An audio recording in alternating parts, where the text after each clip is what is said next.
All right, hey everybody, welcome back to the channel. This is Rabbit's Working Gun Reviews, and we're back with another Waited for Blu-ray. This should be called like Waited for, I don't know. I was never intending to see this, and but I got a coupon for the Redbox that I could get this movie for 50 cents, and so I was like, fuck it. So that is why we are watching. And when talking about the Happytime Murders, a movie, like I said, that I never intended to see. I talked a lot of shit about it too. In my review for Meet the Feebles, the Peter Jackson movie. If you're interested in seeing that review, it's on the channel. In that review, I talked a lot of crap before even seeing this movie because it just looked terrible. I'm not the biggest Melissa McCarthy fan, and after seeing Meet the Feebles, which is in and of itself a very tough watch. If you wanted to see puppets fucking and all that stuff, that's the movie to watch. It's very dark. So going into this, I just tried to tell myself, just watch it like it's a regular ass movie. Just try to give it a chance. You know, I've seen a lot of reviews for it, and so, you know, trying to be as honest as I always am on here, the Happytime Murders didn't suck. It's not the best thing in the world by any stretch of the imagination, but it's not as bad as I thought. In fact, just going into it, I mean, it's really what it is a regular cop show. This is like a made-for-TV cop movie, kind of, with swearing and taboo stuff in it. It has the real cliche cop movie, cop show storyline. Somebody's taking out a bunch of people from the same group, you know, and you're basically just trying to whittle down who the guilty one out of that group is. And then they try to throw in some like bait and switch stuff and try to make you, you know, think that they're zigging and they're actually zagging, and you're supposed to be confused at who maybe the killer is. But I pretty much called it, what went down. And I was pretty much 100%. I was right about one thing, but wrong about another. And I should have seen it coming. But and I won't go into spoilers because this is just going to be a short little video. But the puppetry, like everybody else says, is fantastic. I really liked Phil Phillips, the main character. I honestly thought that I was going to hate this so much, and I liked his character. I liked Melissa McCarthy in this too. Like I said, I'm not the biggest fan of hers, but this was up her alley. While the writing in this is not solid and it's full of cliches, it's harmless. And at times it is pretty funny. Maya Rudolph is also good in this. Elizabeth Banks, unfortunately, doesn't get much to do here. And Joel McHale, good God, Joel, fire your agent, because, you know, you keep getting put in things that you're just wasted on, and you're always the same Joel McHale in everything.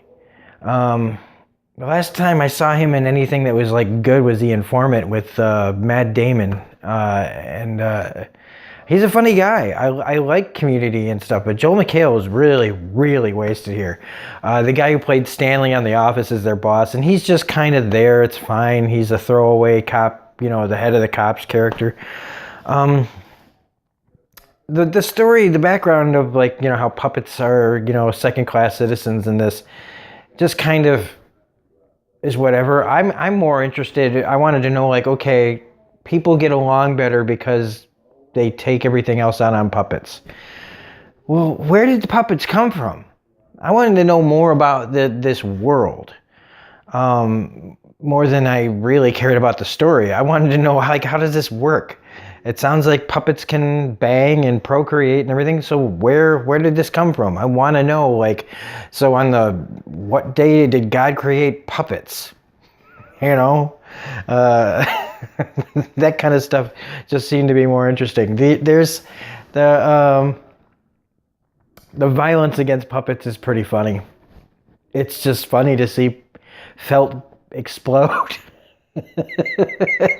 I took kind of a sick pleasure in watching puppets die. There's a scene where a puppet is just, oh, ripped apart by dogs, and it's like kind of disturbing because if you think about this poor puppet has feelings.